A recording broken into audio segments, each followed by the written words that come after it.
para repercutir com vocês.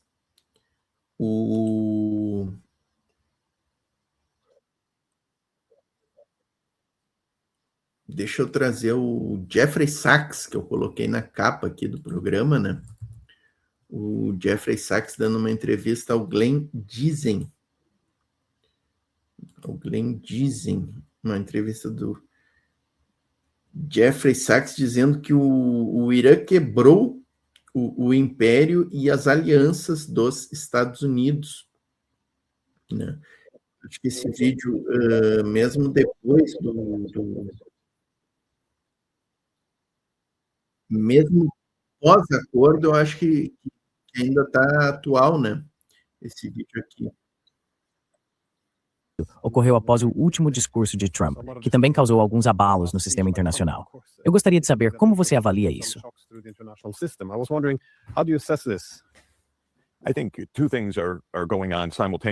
Acho que duas coisas estão acontecendo simultaneamente, aqui na Ucrânia e em outras crises. Uma é o comportamento extraordinariamente errático do governo dos Estados Unidos, personificado no comportamento do Sr. Trump. Ele choca o mundo, ele choca a maioria dos americanos. Ninguém consegue realmente racionalizar a ousadia, a ilegalidade, a crueldade das ações do Zestala e da retórica de Trump. Sua declaração sobre enviar o Irã de volta à Idade da Pedra chocou a todos. E vamos acreditar que seu parceiro nesse crime, Benjamin Netanyahu, fez um discurso de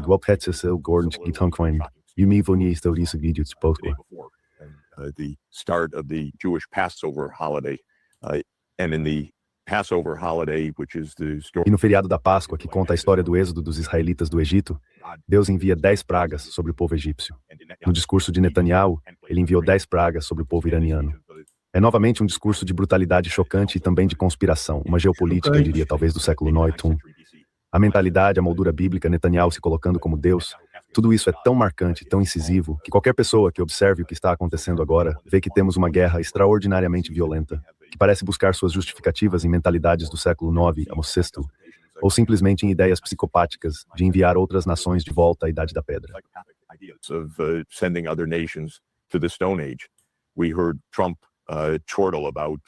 Ouvimos Trump rir sobre a destruição de uma ponte onde 9 pessoas foram mortas ao atravessá-la. Era um alvo não militar e, segundo relatos, 95 pessoas ficaram feridas no ataque. O presidente ficou satisfeito com isso. Então, uma das coisas que está acontecendo em todo o mundo e dentro dos Estados Unidos é a percepção de um regime absolutamente violento e sem lei nos Estados Unidos. A segunda questão é o campo de batalha. A hegemonia americana, em última instância, Pessoal, deixem a curtida, por favor, aí, tá?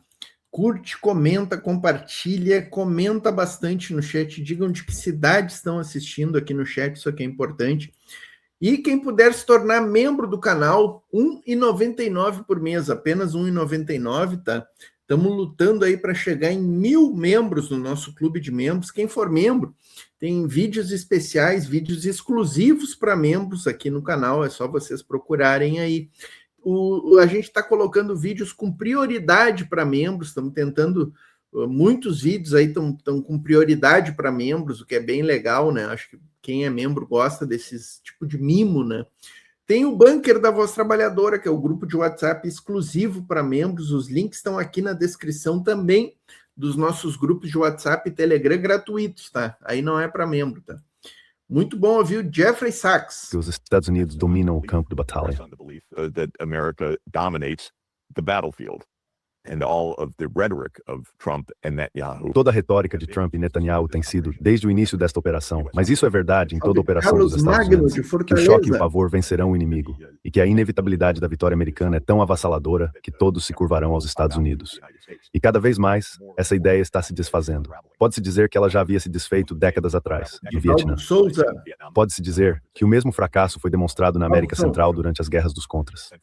Pode-se argumentar que o mesmo tem sido visto em todo o Oriente Médio e no Afeganistão, que essa força esmagadora não prevalece. Mas a cada vez, a mesma proposição é apresentada, que o poder dos Estados Unidos, a capacidade sem precedentes de projetar força e poder, é irresistível.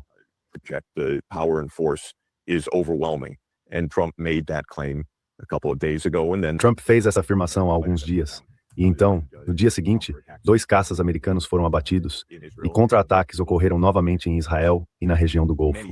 Portanto, para muitos observadores, muitas das pessoas com quem você está se reunindo e discutindo isso, as evidências no campo de batalha são exatamente o oposto do que está sendo afirmado pelos Estados Unidos. O Irã parece ter continuado com uma força retaliatória massiva. A escassez de sistemas antimísseis parece ser real. A quebra... Agora eu vi aqui, gente, no Telegram, uma notícia dizendo que o Trump é enganado pelas informações passadas pelo Peter Hegseth, né? Peter Hegseth é aquele ministro da guerra, da turma do Olavo de Carvalho, né? É um fundamentalista de extrema-direita desses tapados, né? Negacionistas, né? E a notícia é que o Trump é enganado pelas informações dele. Eu não acredito nesse tipo de coisa, né? Mas, assim, vamos falar a verdade, né? Não dá para um presidente dos Estados Unidos ser enganado por um assessor, né? Mas nessa linha aqui do que o Jeffrey Sachs está falando, né? Do mundo paralelo em que essa gente aí vive, totalmente fora da realidade do teatro de combate, né, do cenário que a gente está vendo no combate. Só que aí vem 2 aeronaves abatidas no mesmo dia e mais 2 helicópteros abatidos, e aí nem o negacionista consegue esconder, né, gente? Nem o negacionista consegue esconder. Vocês podem ter certeza que esses fatos que a gente vivenciou no final de semana, com esses aviões de guerra estadunidenses abatidos, com essa história do piloto, que é mentira do Donald Trump que eles resgataram o piloto, tá? Isso é uma grande farsa. Se fosse verdade, eles teriam apresentado esse piloto resgatado, tá? É mais uma farsa. Então, isso aqui caiu como uma bomba internamente lá nos Estados Unidos. Isso contribuiu muito, muito para essa rendição do Donald Trump hoje, aceitando os 10 pontos iranianos e se rendendo. Eu vou chamar de rendição de Donald Trump ao Irã, tá, pessoal? Eu vou chamar de rendição. De moral nos Estados Unidos, que supostamente chegou a forçar um porta-aviões a retornar à base por causa de algum tipo de insurreição, insubordinação ou colapso de moral entre os marinheiros, conforme relatado, parece mostrar o contrário.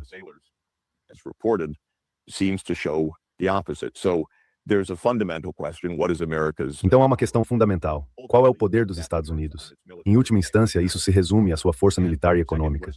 E, em segundo lugar, qual é a intenção dos Estados Unidos? Isso depende das declarações, dos objetivos e do comportamento do governo norte-americano. Em ambos os aspectos, este é um período chocante. Suponhamos, quanto à questão dos propósitos e metas, que é algo surpreendente.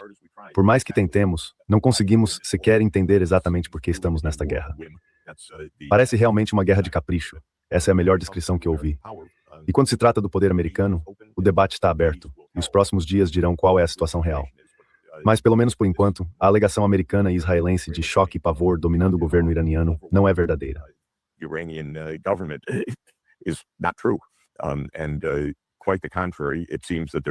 Pelo contrário, longe de ser, né? O Sachs vai dizer isso aí, pelo contrário, ele falou, e longe de ser, longe de trazer pânico às autoridades iranianas, aos líderes iranianos, e muito importante isso aqui que o Sachs está dizendo, né?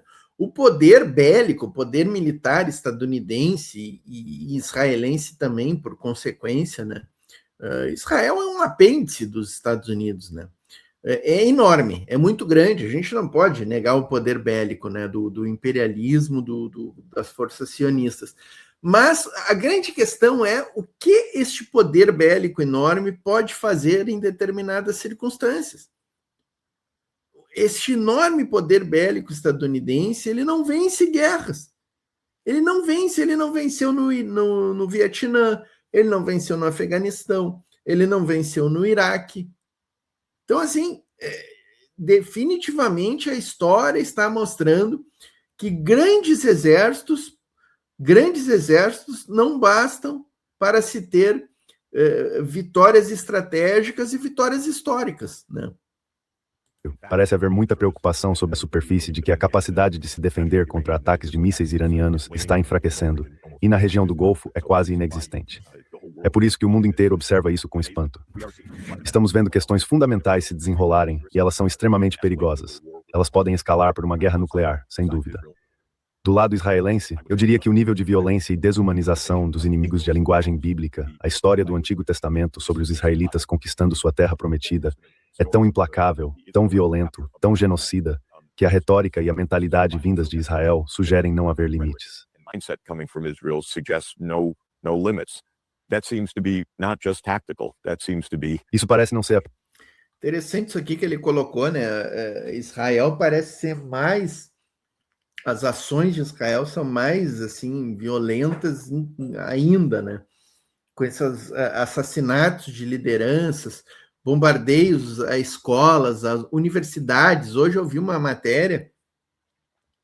Ontem foi bombardeada uma grande universidade, né, no Irã, e eu vi uma entrevista do reitor dessa universidade, ele dizendo que mais de 15 universidades iranianas foram bombardeadas apenas nesses últimos dias, né?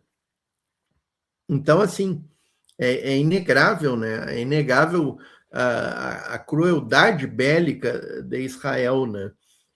E o Sachs falou aqui até da possibilidade do uso de armas nucleares, né? Esse vídeo do Sachs é anterior à rendição, né? A rendição, eu vou falar em rendição sempre, tá? Desculpem eu ser chato aqui, mas as palavras são importantes, tá, pessoal? Isso aqui não foi um acordo de cessar-fogo, isso aqui é uma rendição de Donald Trump, uma rendição aos 10 pontos do Irã, né? Mas assim, a questão nuclear, o uso de armas nucleares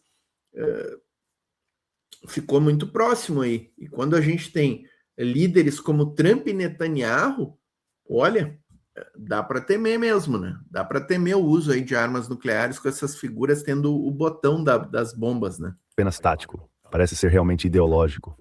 O ódio pelo outro em Israel parece não ter limites. Uma diferença entre os Estados Unidos e Israel é que nos Estados Unidos, o público se opõe à guerra de forma bastante esmagadora. E nada do que Trump fez mudou isso. Esse desconforto e oposição são muito disseminados. Em Israel, lamento dizer, parece que a maior parte do público apoia a guerra, apoia a violência e apoia a ideia por trás da guerra. O ódio ao outro lado. Isso aqui é impressionante, né, gente? Isso aqui é impressionante. Israel apoiou maciçamente essa guerra contra o Irã. O povo de Israel apoiou o massacre de Gaza. Então, assim, vamos parar com esse discurso de que é só o Netanyahu, é só o gabinete, é só o como é que é o nome do partido lá do Netanyahu? Agora me esqueci. É só o Knesset, lá que é o parlamento, a maioria do Knesset. Não, é a maciça maioria do povo israelense que apoia essa barbárie. E a crença de que o outro lado é um inimigo implacável que deve ser totalmente aniquilado. O que, novamente, talvez seja uma mentalidade do século IX antes de Kir, mas parece estar impregnada nessa sociedade. But it seems to be infused in this society. A common friend of ours, John. Novos membros chegando aqui, ó. Deixa eu agradecer, ó. Mardar, em nenhum momento Israel se manifestou. Não acredito muito nesses delinquentes. O Mardar, eu acabei de ler a notícia, inclusive compartilhei aqui no Telegram da Voz Trabalhadora. Quem não está inscrito ainda, o link está na descrição do grupo do canal do Telegram, o canal do WhatsApp. Cadastrem-se lá, que é importante para nós. Israel aceita o cessar-fogo temporário após anúncio do Trump. Essa é a notícia da hora por enquanto, tá? Cristiane Macri se tornando membro do canal, muito obrigado. O Antônio Prijo se tornou membro. O Davi Bernardo deixou um pingo aqui, muito importante para nós. Luiz Carlos Gregiani se tornando membro também. E a Janete com um pacote de 5 assinaturas aqui. Gratidão, pessoal. Muito obrigado. Um amigo em comum nosso, John Mearsheimer, continua afirmando que ninguém lhe contou uma história sobre como isso poderia terminar de forma positiva. Ou seja, com uma vitória dos Estados Unidos. E é um bom ponto. Eu simplesmente acho difícil ver qual seria o melhor desfecho possível.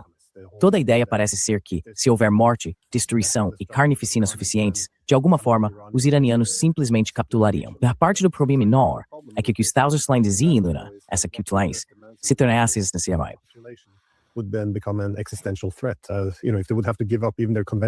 Sabe, se eles tivessem que abrir mão até mesmo de seu dissuasor convencional, o que impediria a destruição do Irã? E parece haver alguns paralelos com a guerra, ou a guerra por procuração, contra a Rússia. Ou seja, se apenas escalarmos o suficiente, então conseguiremos um acordo. Mas quando o seu adversário considera isso uma ameaça existencial, não há como se curvar. É apenas... Você vê algum possível fim para essa guerra? Como isso pode acabar? Porque no momento, não parece que Trump esteja disposto a arrumar as coisas e voltar para casa. Regina Alves, obrigado pelo bingo aí. Bem, acho que esse é o ponto. A diferença entre poder e querer. É claro que Donald Trump pode e deveria arrumar suas coisas e ir para casa, mas é muito improvável que isso aconteça. O pano de fundo de tudo isso é a contínua afirmação da hegemonia americana. E isso não é apenas sobre Trump, é a ideia dominante da política externa dos Estados Unidos, de que a América deve ser e é o país mais poderoso do mundo em todas as regiões, e deve constantemente provar ou demonstrar isso, caso haja alguma dúvida. Portanto, uma guerra com o Irã não diz respeito a questões iranianas. Uma guerra com o Irã trata de demonstrar o poder total e irrestrito dos Estados Unidos, e é preciso provar ao mundo inteiro que esse poder é total e irrestrito.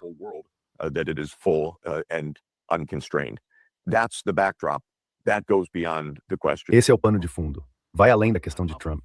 Mas sobre esse pano de fundo, o problema, que é a afirmação da hegemonia, há essa alegação de que os Estados Unidos acreditam e promovem, mas não conseguem realmente cumprir, porque o país não tem o poder predominante para fazê-lo, exceto por meio da destruição total.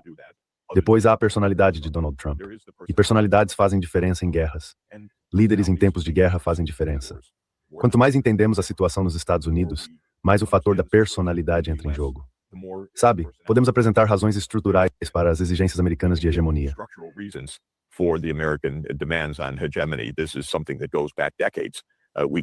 Isso é algo que remonta a décadas. Também podemos falar sobre motivações financeiras e as pressões, ou nem mesmo pressões, eu diria, o lobby e o lucro obtido pelos que lucram com a guerra. Não há dúvida de que muitas empresas do Vale do Silício, sendo a Palantir o exemplo número 1, são grandes defensoras dessas guerras. Aliás, só para constar, elas querem testar seus novos sistemas de armas movidos por IA. Então, para elas, isso também é experimentação. It's lower toward. O fato é que para essa margem, eu lembro de estar meios funcionam. We can see how these weapons work. There's a certain madness, greed. Há uma certa loucura, ganância, dezenas, centenas de bilhões de dólares, impulsionando isso. O mesmo vale para Israel. Então há um lado disso que é.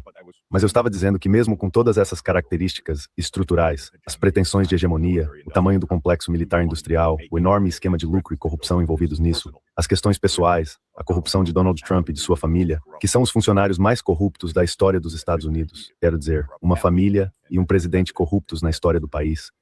Há um elemento pessoal de instabilidade psicológica aqui que acredito está em jogo, que é o fato de Donald Trump ser psicopata. Donald Trump is psychopathic. This is a clinical judgment. Esse é um julgamento clínico que tem sido feito por psicólogos e psiquiatras forenses desde que ele surgiu na cena pública, e repetidamente, e eu diria de forma muito convincente. Não se trata de um homem que reúne informações e as processa racionalmente, que pode ser cruel, mas é altamente tático, fecha acordos e assim por diante. Trata-se de um homem desequilibrado, impulsivo, paranoico, psicopata e megalomaníaco. Esse não é o tipo de pessoa que se deseja na presidência dos Estados Unidos. Eu diria que Netanyahu apresenta traços psicológicos semelhantes. São pessoas muito violentas e desequilibradas, e isso significa recuar não é fácil.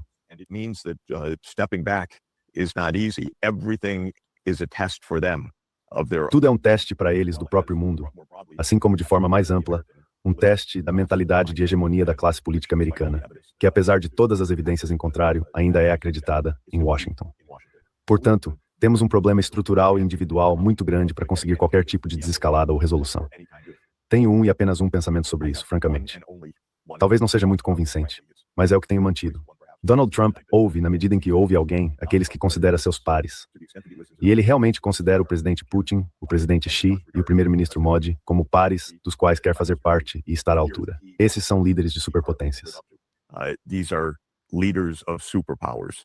He inevitably Ele quase sempre, sem exceção, demonstra respeito por eles, pelo poder que detém, pela liderança que exercem sobre nações superpotências. Eles precisam dizer a ele para parar. Acho que isso é extremamente importante.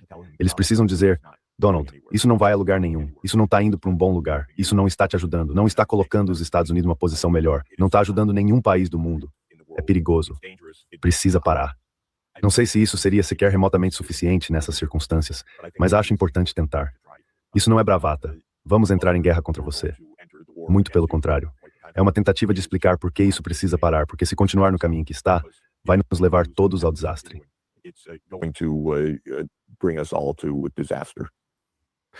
Well, certainly having some coordination and Bem, certamente ter alguma coordenação e mais cooperação entre as grandes potências é algo de que precisamos. Se Putin e Xi conseguirem fazer isso, seria ótimo.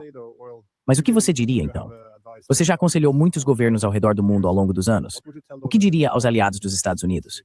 Porque parece que os países do Golfo também adotaram esse princípio de paz hegemônica, assim como os europeus.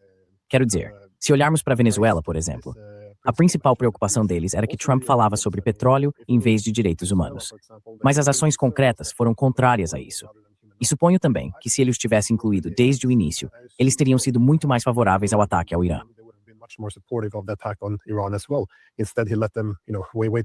Em vez disso, ele os deixou esperar até que a guerra fracassasse, antes de convidá-los a participar, algo do qual agora eles não querem fazer parte. Mas eles também, especialmente os europeus, realmente abraçaram a ideia de paz através da força, que é uma forma elegante de dizer militarismo em vez de diplomacia real. A ideia é que seremos tão poderosos que nossos oponentes terão de fazer o que mandamos, mas eles não devem se armar para equilibrar nosso poder. Então, esse tipo de ideia hegemônica de paz é algo de que não apenas os estados do Golfo se beneficiaram, mas também os europeus ainda não querem abrir mão, como vemos no conflito com os russos. Então, como você os aconselharia hoje, se eles ainda ligassem e perguntassem, considerando que os Estados Unidos estão perdendo sua posição no mundo, para onde eles devem ir agora? Of course, I've been saying exactly for Claro, venho dizendo há pelo menos uma década. Tenha cuidado com os Estados Unidos. Eles têm uma política externa delirante. Acreditam que comandam o espetáculo, mas acabam te metendo em grandes encrencas. Já repeti dezenas, se não centenas de vezes, meu ditado favorito de Henry Kissinger, que ser inimigo dos Estados Unidos é perigoso, mas ser amigo é fatal. Quantas vezes já disse isso a governos, ou no Parlamento Europeu, ou pessoalmente a líderes do Golfo nos últimos anos? E não apenas por causa desta guerra, mas por todas as circunstâncias que remontam a muito tempo atrás.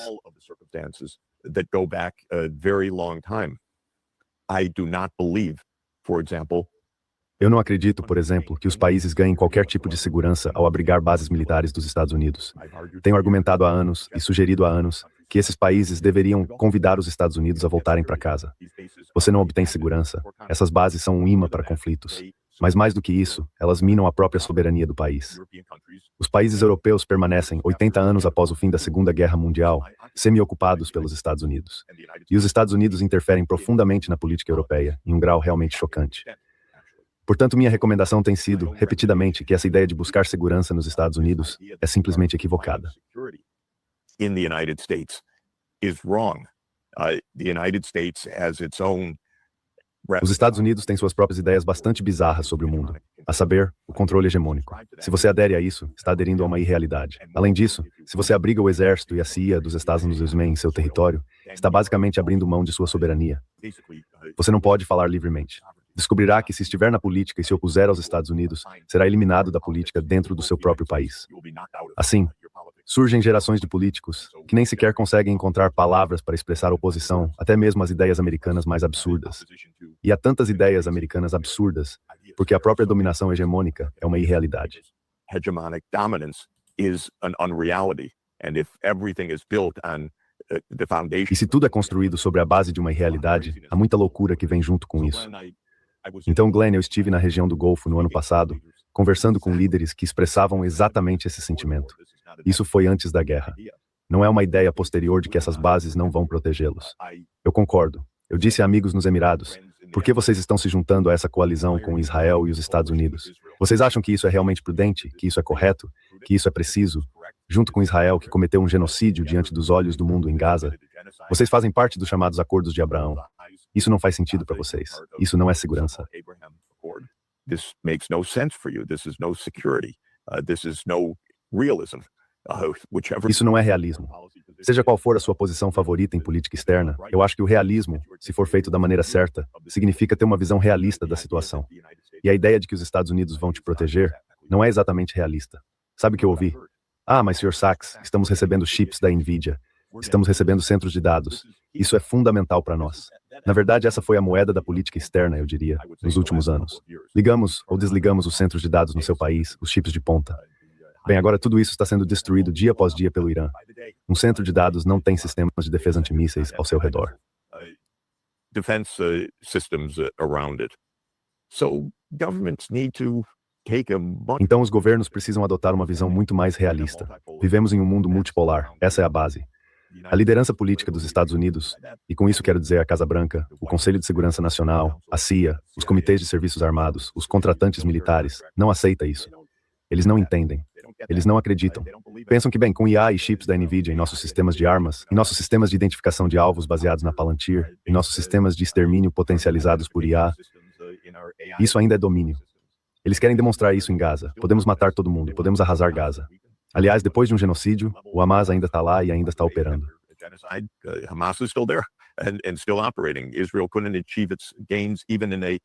Israel não conseguiu alcançar seus objetivos, nem mesmo em um pequeno bairro que foi bombardeado e arrasado ao longo de 2 anos. Agora estamos falando do Irã, com quase 100 milhões de pessoas e uma base tecnológica e militar formidável. Isso é algo que a mentalidade dos Estados Unidos simplesmente não consegue compreender. Que existem povos tecnologicamente sofisticados em todos os lugares, e o Irã é um deles. Eles ainda veem o Irã como medieval, se não da Idade da Pedra, mas não entendem que o país possui capacidades tecnológicas altamente avançadas, que também foram aplicadas ao uso militar. Portanto, acho que o conselho foi correto, mas não seguido. E hoje sempre digo a qualquer governo, olhe para o seu entorno, seja amigo dos seus vizinhos. Be friends with your neighbors. Don't let the American empire divide you. Não deixe o Império Americano dividir você, porque sua segurança e bem-estar dependem dos seus vizinhos. E não construa, nem pense que vai construir, um muro, seja o Muro de Berlim, ou um novo muro para cercar a Rússia. E não pense no Golfo que você pode estar do nosso lado, do lado ocidental do Golfo Pérsico, mas que do lado oriental, o Irã é o inimigo. Não pense nesses termos. Olhe para os seus vizinhos. Faça as pazes com seus vizinhos. Coopere com seus vizinhos. Compre e venda com seus vizinhos. E então, em uma base regional, entenda que sua segurança e bem-estar dependem de boas relações com todas as grandes potências. A China não é sua inimiga. A Rússia não é sua inimiga. China is not your enemy. Russia is not your enemy. India is not your enemy. The United States should not be your enemy. A Índia não é sua inimiga. Os Estados Unidos não deveriam ser sua inimiga.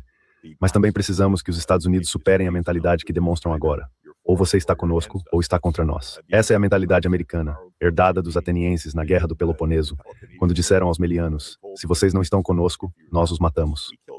Infelizmente, isso também faz parte do manual americano. Mas os países não podem ceder a isso sem abrir mão de sua própria soberania e de seu próprio futuro. E agora, em um mundo multipolar, eles não precisam mais fazê-lo. Portanto, meu conselho básico, em geral, é: não deixem que o Império Americano divida sua própria vizinhança. Which is, don't let the American empire divide your own neighborhood. I say it in Japan and Korea. China is not. Eu digo isso no Japão e na Coreia. A China não é sua inimiga, é sua vizinha. Digo isso na região do Golfo. O Irã e o CCG deveriam ser os primeiros a conversar entre si. Eles não apenas compartilham o Golfo Pérsico e o Estreito de Hormuz, mas também têm muitas outras coisas em comum. Cultura, história, pontos de trânsito e riscos ecológicos em uma parte muito árida do mundo, assolada por grandes crises hídricas. Digo isso, e digo também aos europeus. A Rússia não é sua inimiga inveterada. Essa russofobia é uma ficção histórica. É uma leitura completamente equivocada da história, mas também um erro total de julgamento sobre a segurança europeia, que só pode ser alcançada coletivamente com a Rússia, não em oposição a ela. E assim, é o mesmo em todos os lugares. Os impérios dividem e conquistam. Os Estados Unidos têm usado a divisão como uma forma de estender sua hegemonia. As a way to extend hegemony.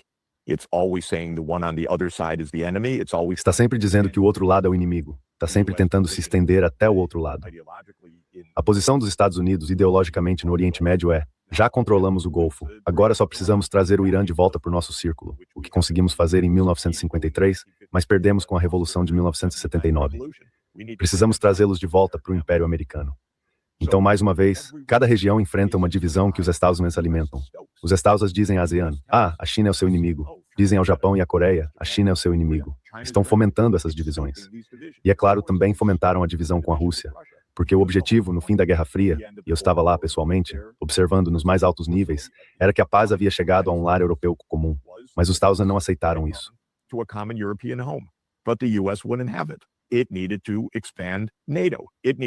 Era necessário expandir a OTAN.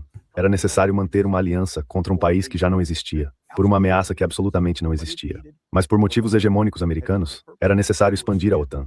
E não apenas expandi-la, mas empurrá-la até as fronteiras da Rússia, instalar sistemas antimísseis balísticos e abandonar tratados que haviam sido assinados com a União Soviética, da qual a Rússia era o estado sucessor. Esse era o modo de pensar. A Europa aderiu a isso de forma tão obediente, desconfortável em privado, mas sem um murmúrio em público. E aliás, por mais insano que esse modo de pensar seja, deixe-me acrescentar 2 pontos.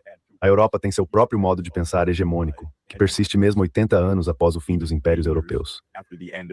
A Europa dominou o mundo de maneira bastante cruel por muito tempo na Ásia e na África. Esse modo de pensar não desapareceu.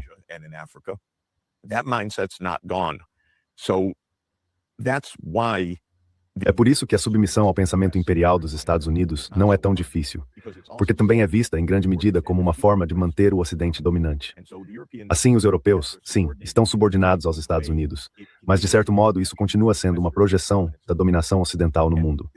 Eles veem os Estados Unidos, portanto, como uma forma de ajudar seus impérios, que já não existem, a continuar exercendo controle internacional. É isso que realmente está acontecendo agora. A Europa acompanha porque a ideia de controlar o Oriente Médio, essa é uma ideia totalmente europeia. Não é apenas uma ideia americana. Tem raízes profundas. O pior disso tudo são os britânicos. Os britânicos ainda mantêm absolutamente os símbolos e a mentalidade de um império que desapareceu há quase 80 anos, mas que ainda persiste. Almost 80 years, but it's still there. And so we hear the E assim ouvimos a retórica mais notável vinda da Grã-Bretanha em relação à Rússia ou a outros confrontos, onde o país não tem influência nem poder para cumprir nada disso, mas faz muita confusão retórica e política. O interessante é que mesmo na guerra com o Irã, houve um pouco de hesitação por parte dos britânicos. Isso mostra o quão completamente absurda é essa guerra, porque os britânicos rebeldes nunca hesitam em apoiar uma empreitada imperial, e sempre disseram que os Estados Unidos são basicamente o nosso império sucessor. Mas nesse caso, é tão absurdo que os britânicos tentaram um pouco. Não nos envolvam nisso. Isso é quase sem precedentes. Os britânicos entram em todas as guerras americanas, mas não nesta, porque o que está acontecendo agora é completamente absurdo.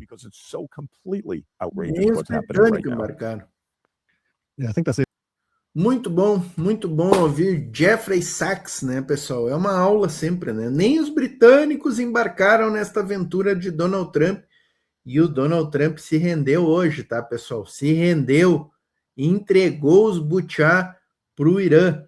Papai Estados Unidos saiu e Israel se peidou, diz o Sidney Kripa aqui, ó.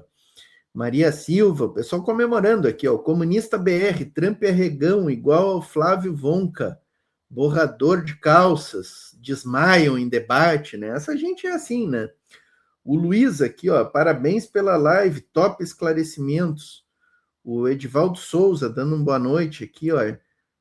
O pessoal conversando entre eles aqui, né? A Janete, Vermelho Camélia, nossa querida Janete, ó. Grande presença, presenteando com assinaturas, inclusive, né? Sidney Kripa, o criminoso de guerra fascínora, genocida e depravado Trump tem que ir para a cadeia. Palestina livre. O Edivaldo Silva perguntando da Macris, não foi vista hoje ainda, hein? Usar escudos humanos é coisa de terrorista, né? Diz o canal do Milho.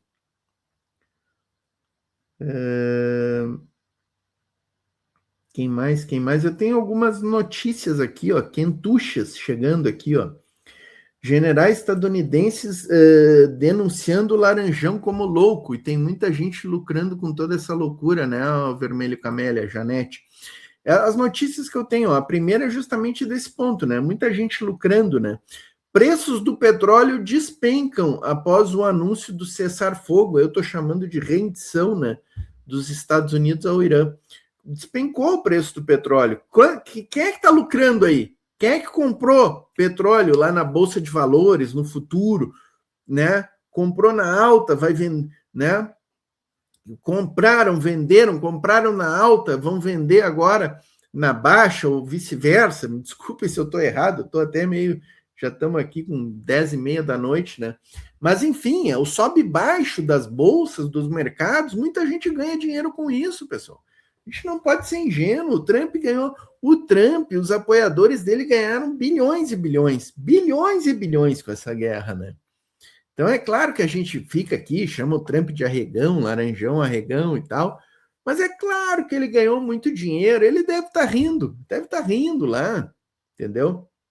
Galera, mais de 850 aqui na live, ó, e tem mais coisa pela frente, tá?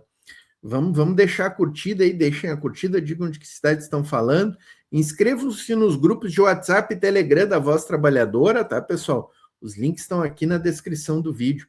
Quem puder fazer um Pix, torne-se membro do canal, R$ 1,99 por mês. Quem puder fazer um Pix lá no QR Code também é importante para nós aí. Outra notícia aqui, ó. Irã e Omã cobrarão pedágio no Estreito de Hormuz. Ambos os países cobrarão pedágio pela passagem pela rota estratégica, como parte do acordo de cessar-fogo, que eu estou chamando de rendição, entre Estados Unidos e o Irã, segundo informou a Associated Press, citando um funcionário regional que participou diretamente das negociações. O Irã destinará os recursos arrecadados à reconstrução de sua infraestrutura, segundo esta fonte aí da Associated Press, né? Aquele item, um dos 10 itens, é a indenização do Irã pelos prejuízos causados. Ó, tá, notícia fresquinha essa aqui, ó. Esses recursos arrecadados com esse pedágio do Estreito de Hormuz, que o Pepe Escobar falou que será cobrado em yuan, né? O Pepe Escobar diz que os navios estadunidenses já passam pelo Estreito de Hormuz pagando pedágio em yuan. Olha isso aqui, que coisa linda, que capotada do mundo, hein? Mais uma capotadinha do mundo, né? E outra notícia aqui, ó, Quentuxa, RT trazendo aqui, ó, as forças de defesa de Israel, né, que é o exército genocida de Israel, informam ter identificado 3 lançamentos de mísseis balísticos iranianos contra o seu território desde que o presidente dos Estados Unidos, Trump, anunciou o cessar-fogo. Então tá aí, ó. Israel está denunciando que pelo menos 3 mísseis balísticos iranianos foram lançados após o anúncio do cessar-fogo. Tá? O Irã aí, o Irã metendo chumbo mesmo depois da rendição do Trump, ó. Notícias quentuchas aqui da Voz Trabalhadora, ó, que só a Voz Trabalhadora está trazendo, hein? Eu dei uma procurada aqui, só nós estamos ao vivo agora, ao vivo, a cores, só nós aqui, ó, só nós. Trump nem mesmo tem mesmo a doença do Norman Bates? Eu não sei do que se trata isso aqui, ó, comunista BR. Muitos vivas para o Irã, diz o Enedir Silva.